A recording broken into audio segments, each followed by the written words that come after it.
Muy buenos días. Como representante del Ministerio Público, José Domingo Pérez Gómez. Estas personas que tienen esas conductas psicopáticas son personas que manipulan y que mienten con frecuencia.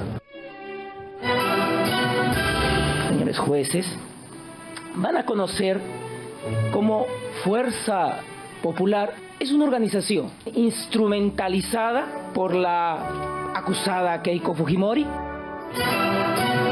que hemos escuchado es un discurso netamente político. Sin embargo, también le digo que si quiere seguir haciendo política, pues se inscriba como candidato. Yo quiero solo ver la cara de José Domingo Pérez, sus propios delitos. Reconoce que no hay un centavo de aportes en mi patrimonio. Ahí puedo morir en paz. El juicio ya está iniciado, ya es instalado. Como en una alfombra roja, pero cero glamour, esta semana desfilaron los 48 imputados con sus abogados para la instalación del juicio oral de la causa 299-2017, caso lavado de activos, cócteles, Fuerza Popular. De hecho, muchos pasaron desapercibidos, porque todas las luces fueron dirigidas a un fiscal que llegó protegido por él mismo con un chaleco antibalas y más de 50 tomos de expediente.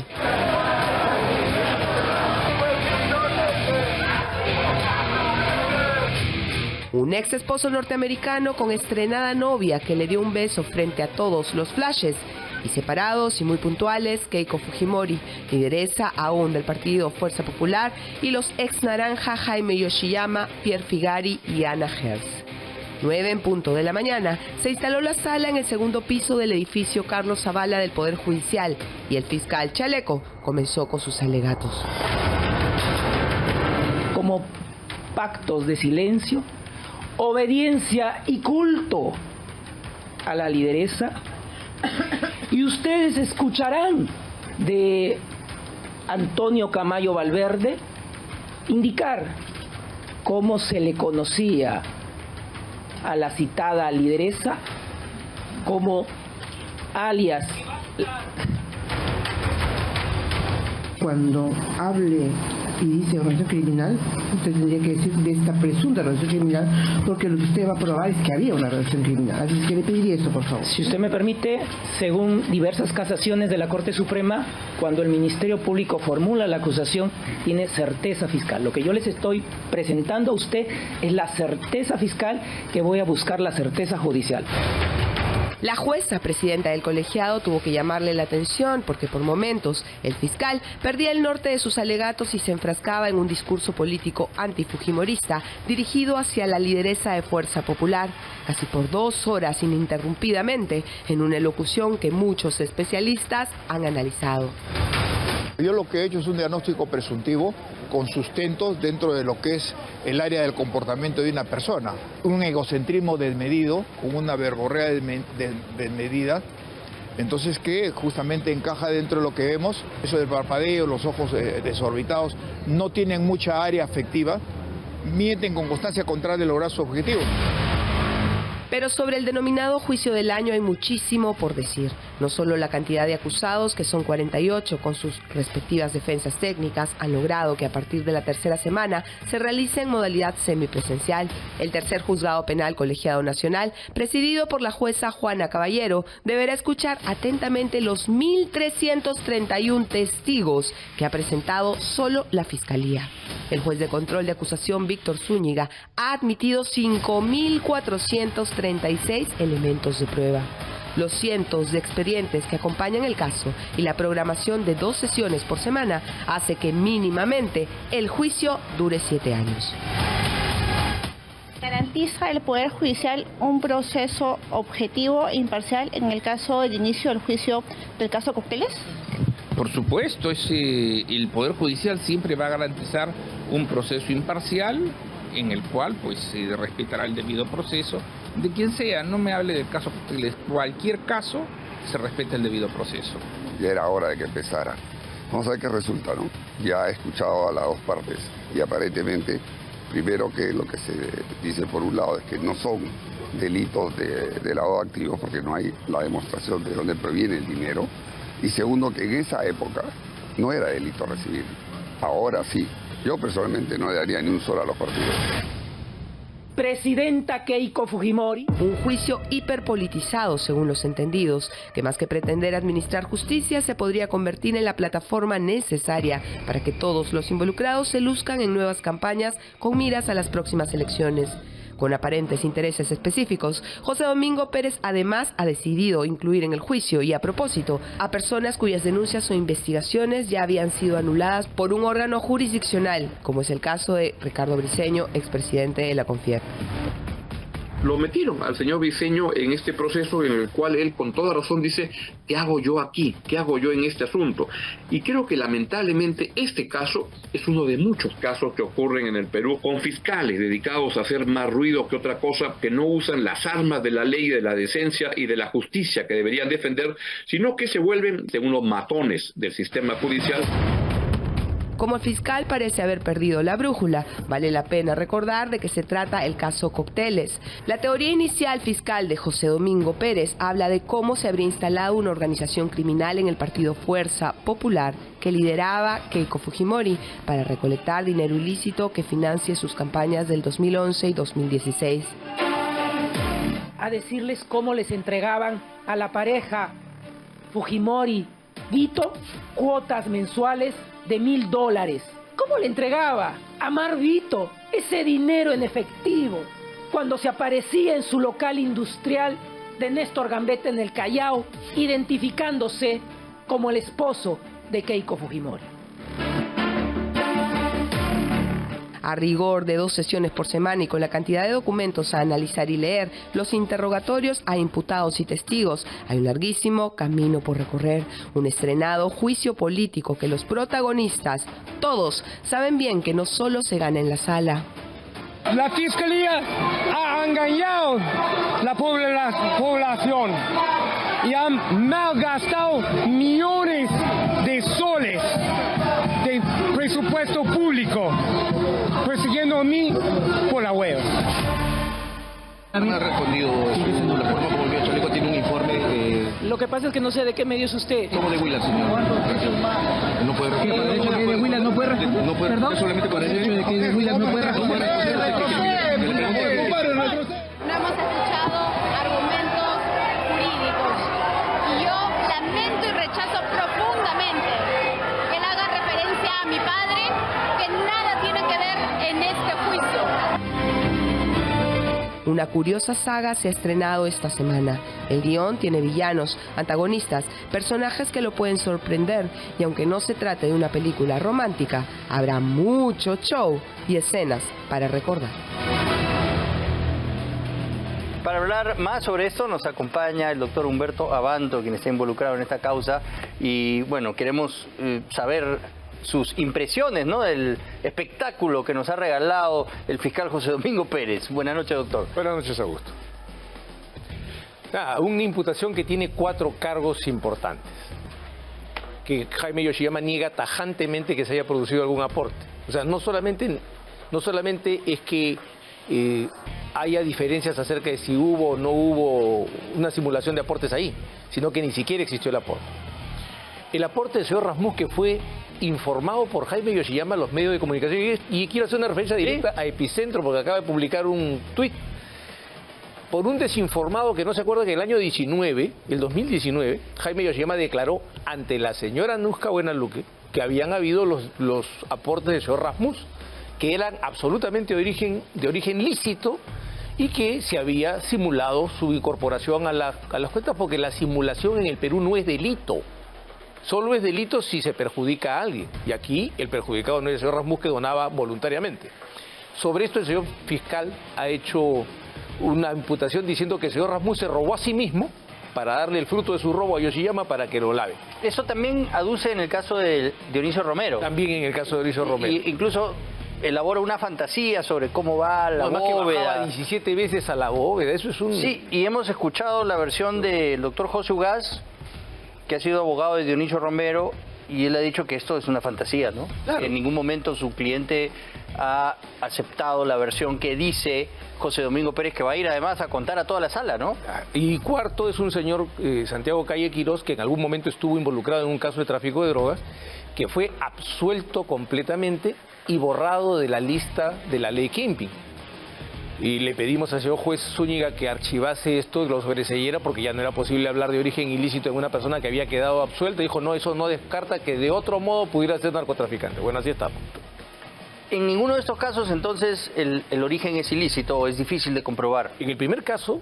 Están negando que se haya dado esa Odebrecht va a tener que probar, porque quiero subrayar un tema bien interesante. Muy interesante, y es que al grupo Rasmus y al grupo Romero no les ha tomado ningún esfuerzo mostrar el trazo del dinero. Obvio, pues. ¿Ya? Pero Odebrecht nunca ha podido probar el trazo del dinero, y entonces el fiscal ha creado toda una fantasía en la que aparece Monteverde, Busalleu, etcétera, cuando la declaración original de Barata fue: yo llegué a mi oficina y encontré el $500,000. Eso es todo. Yo no sé cómo llegó. Después ya inventaron todo el cuento de Monteverde, Busalleu, quien, dicho sea de paso, a través de su abogado ha negado cualquier participación en este tema. Esas son las cosas. En todo caso, el imputado tendría que haber sabido, ¿no? Que claro, el dinero era ilícito. Tiene que saber. Y en ese momento Odebrecht de sospechar. Ya estaba... Pero nosotros damos un paso más atrás. Ni siquiera teníamos ni que saber ni que suponer. Odebrecht no hizo ningún aporte según la versión de Jaime Yoshiyama. Entonces, ¿por qué se ha declarado esto? No lo sabemos. Y ahora Barata no va a poder esclarecer esto tampoco, ¿no? Bueno, lo están sacando de la condición de colaborador eficaz. Dicen que van a pedir su prisión preventiva. Brasil no extradita nacionales, su constitución lo prohíbe. Entonces y hay una declaración ahí de su abogado que dice que Barata está dispuesto a cooperar siempre que se haga a través de la cooperación judicial con Brasil. Cooperación judicial que ha sido suspendida en el caso específico de Jaime Yoshiyama por el juez Díaz Toffoli, que ha dicho que, tratándose de prueba prohibida, ningún ejecutivo de Odebrecht puede declarar a propósito de esa prueba prohibida, y que él prohíbe radicalmente que se pueda apelar a la cooperación judicial. Es decir, en esa situación está. O sea, Barata no va a declarar en este juicio. A menos que venga al Perú. No va a venir, pues. Pues estaría loco, ¿no? No nos ha prometido que va a ir el señor Pérez. Sí, ha prometido varias cosas. Ha prometido varias cosas. ¿Por qué le hace este gesto usted a Juliana Loza? No, 3, estábamos contando las horas. Faltaban 3 horas. 2 o no. Pensé que por la alocada efervescencia del fiscal José Domingo Pérez. Sino en la siguiente sesión. Estamos haciendo el cálculo del tiempo de la siguiente sesión. El fiscal dijo que iba a hablar 2 horas. Ya. La Procuraduría 1 hora. 3 horas. ¿No? Ok. Eso fue todo. Okay. Ahora, claro, creo que hay quienes tienen algo que decirle al fiscal y quieren usarme a mí para decírselo, ¿no? Parece. Pero bueno. Vamos ahora al tema de lo que ya parece una tendencia, en este caso de parte de los fiscales Lavajato, ¿no? Que es el antifujimorismo. Se vio muy claro en la exposición del fiscal José Domingo. A mí me pareció encantador, porque es el primer rapto de sinceridad que tiene el Ministerio Público en este caso, que es una persecución política. O sea, decir, tengo acá a la señora Fujimori que es la heredera de una cadena de corrupción. La señora Fujimori... Yo he sido claro. Dictador. El dictador Fujimori, no sé cuánto. Entonces, a mí me parece muy bueno, porque finalmente pone, y es lo que yo venía pidiendo, Augusto, si se recuerda, que llegáramos a la etapa del juicio oral, porque el juicio oral saca el proceso de la semiclandestinidad de la Fiscalía a la plena observación del público. Y hoy día pueden oír qué es lo que en realidad persigue el Ministerio Público en este caso. Vamos más allá. Acabamos de nosotros mostrar las pruebas de que Janet Talavera, que trabajaba muy de cerca con el presidente del Jurado Nacional de Elecciones, Jorge Luis Salas Arenas, tenía una cercana conversación con el fiscal coordinador del equipo especial Lavajato, Rafael Vela. Y ella, de manera desesperada, está pidiendo que ese teléfono se lo devuelvan, cosa que ha sido desestimada el martes 2 de julio, y van a elevar esto a la solicitud del fiscal Alcides Chinchay. Ya Dani Umpire, un perito del Ministerio Público que ha trabajado en esa área de peritajes digitales, ha confirmado que ya está la información. deslacrada y lista para ser revisada por cualquier fiscal que requiera esa información. Y lo que está diciendo Jaime Villanueva en ese caso es muy grave, que el objetivo de Rafael Vela era que Keiko Fujimori no salga elegida presidenta, porque era su objetivo dentro de estos casos. Bueno, el hecho de que se habilitara una acusación el 11 de marzo del 2011, en plena campaña, ¿no? En plena campaña, hizo evidente cuál era el propósito del equipo.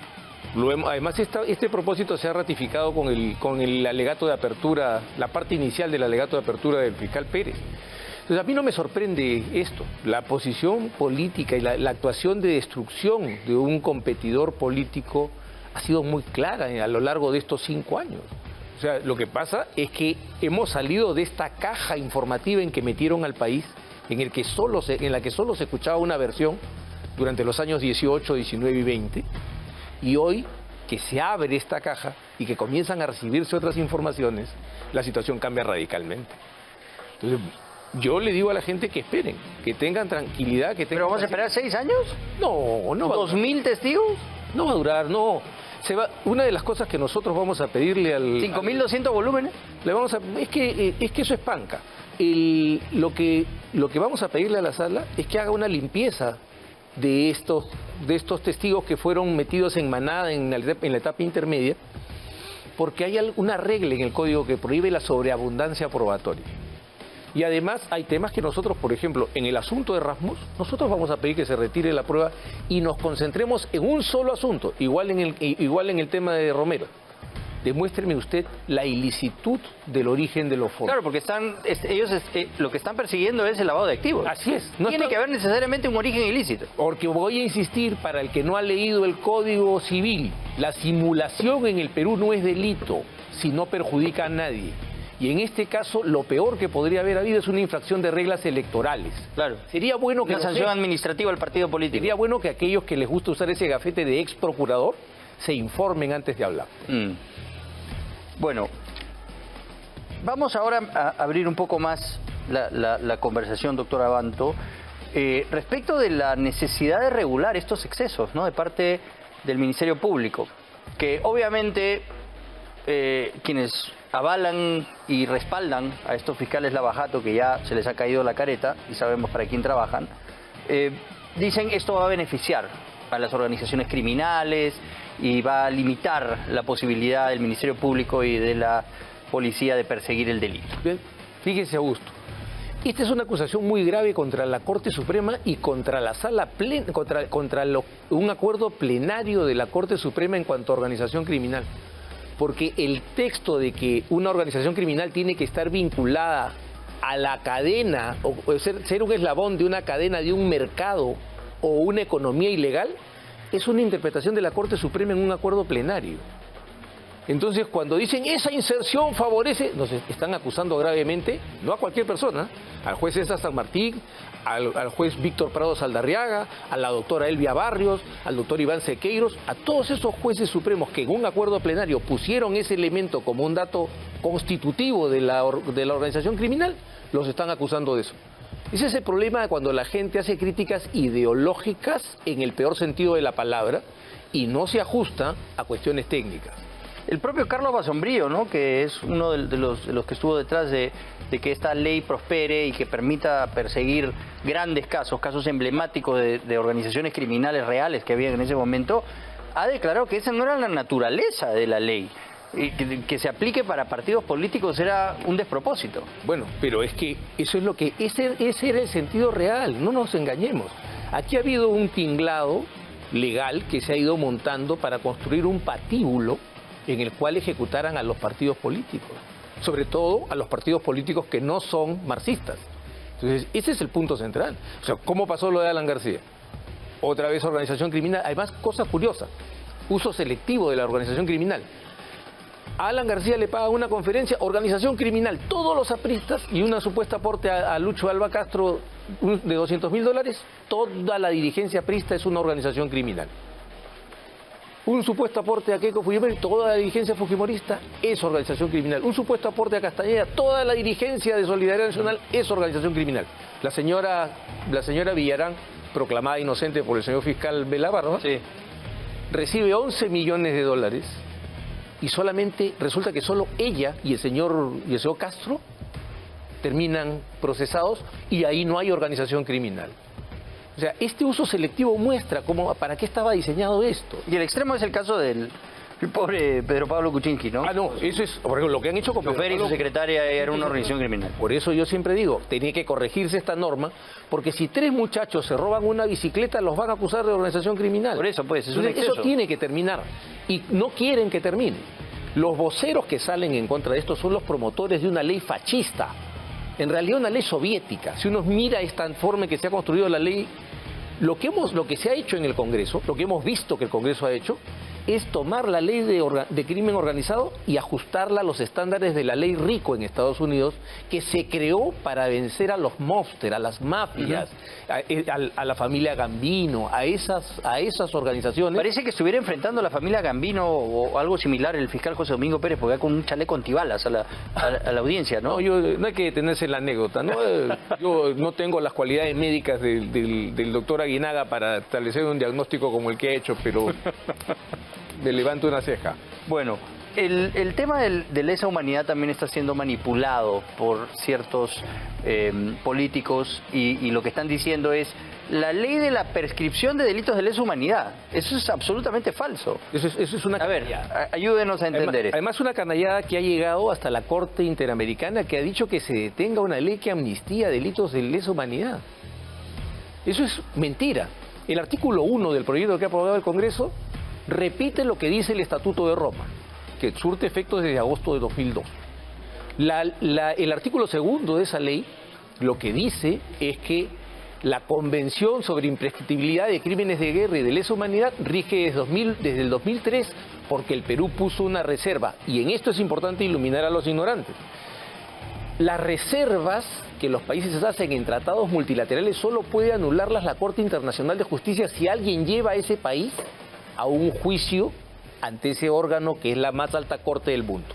El Perú nunca ha sido llevado, por lo tanto su reserva tiene pleno efecto.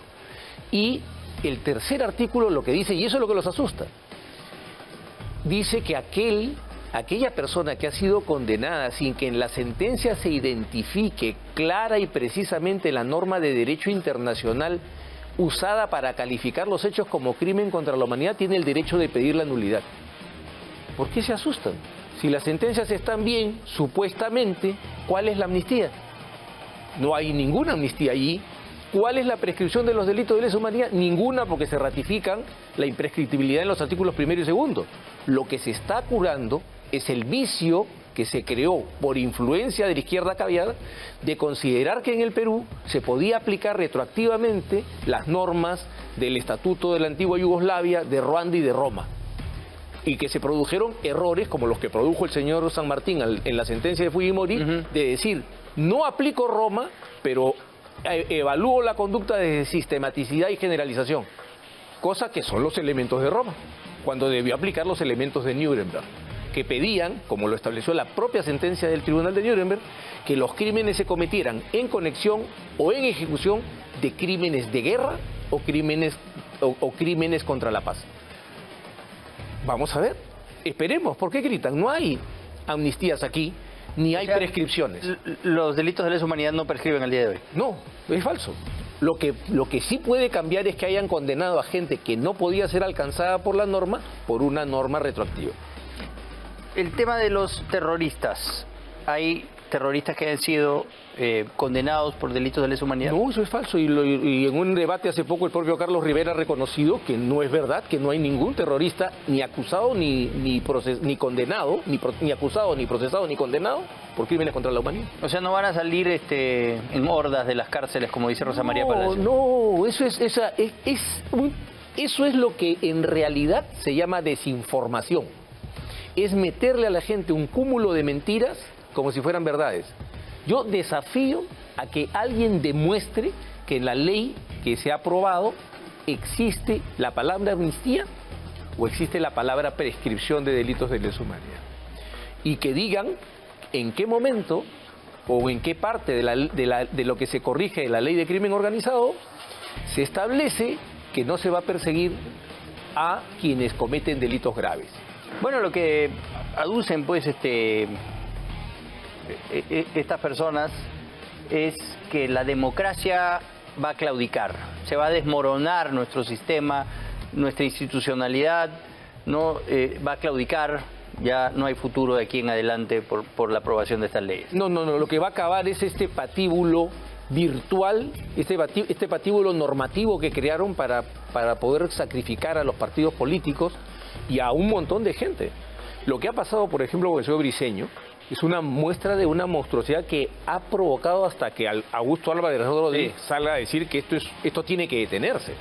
El señor Briceño lo único que hizo fue promover a través de Confiep una campaña de apoyo al libre mercado. Eso lo convierte en el instrumento de un conjunto ideológico que quiere poner las manos de los empresarios en una hornilla ardiendo para que no vuelvan a meter la mano al bolsillo en una campaña. Claro. Y lo consiguieron porque cambiaron la ley. Claro. Sí, pues. Ese es el punto. Entonces no nos engañemos. Aquí de lo que se trata es de aterrorizar con un sistema soviético. Y aquí yo recuerdo que un amigo diplomático que ya no está en el Perú, en un almuerzo cuando comenzaba la prisión preventiva, la audiencia de prisión preventiva, me dijo: atento, doctor Abanto, va a vivir usted los juicios de Moscú. Dios. Y no se equivocó. Bueno, doctor, gracias por haber estado con nosotros esta noche. Siempre un placer conversar.